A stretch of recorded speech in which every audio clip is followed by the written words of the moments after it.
Hey guys, Dave Glover here from the Dave Glover Show on FM News Talk 97.1. I'm at Weber Chevrolet with my buddy Mike. Good to see you again, Mike. Good to be here. And what we do here with these little video vignettes is we try to walk you through some basic maintenance and safety.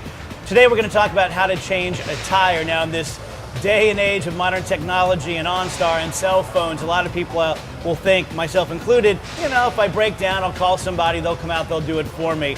But there are places, we were just talking off the mic here, that Mike was caught in Montana one time without cell phone coverage. You need to know how to change a tire. Very basic stuff, but if you don't know how to do it, you're out there for a really long time. Oh, a long time. So let's talk through the basics here.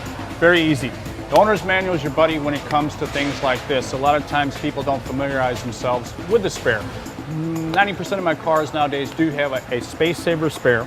The reason is size and weight. Every pound that I can save is another mile per gallon I can work to. So they're pretty familiar. I've been with us since the late 80s, 90s, but in this permutation, a lot lighter, lasts 50 miles, 60 miles to get to where you're at. So that's what we're talking about, is if you're out in one of those areas and you haven't changed the spare in years, things have changed a little bit. Safety-wise, they have redesigned our jacks. They move rather quickly, but they have a good ratio on them, so a person of lesser strength can raise this car. The main thing is safety, safety, safety. Nobody stops. You can be out in the middle of a lone highway and somebody whiz past you. Vehicle has to be in park. Emergency brake has to be on. Flashers need to be on. Good basics, but sometimes you get in a rush. The neat thing about, again, with those is they're all stored back there, clearly marked. And if you've been checking your spare, or we've been checking your spare for you, things are going to work well. Nothing worse than putting a spare on that's empty. So that's another thing to consider. Basically, we've raised this up, got the lug nuts loose. You always break the lug nuts off when they're on the ground. That way you've got the weight of the vehicle and parking brake helping you. And then once you get up in the air, you can do that. But just like the old movie I love to watch, when the lug nuts are missing, yes. when you take them off, you got to put them in a pile.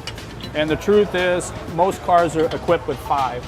It's a little bit of a safety factor. If you do lose one, you can get somewhere safely, because that's the contention that spares, to get you off the road, get to some place to replace or repair it. So at this point,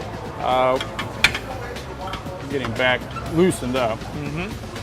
But you can just kind of spin the thing around. This bad boy I just dearly love, because it folds in two, gets you the leverage. Pretty neat.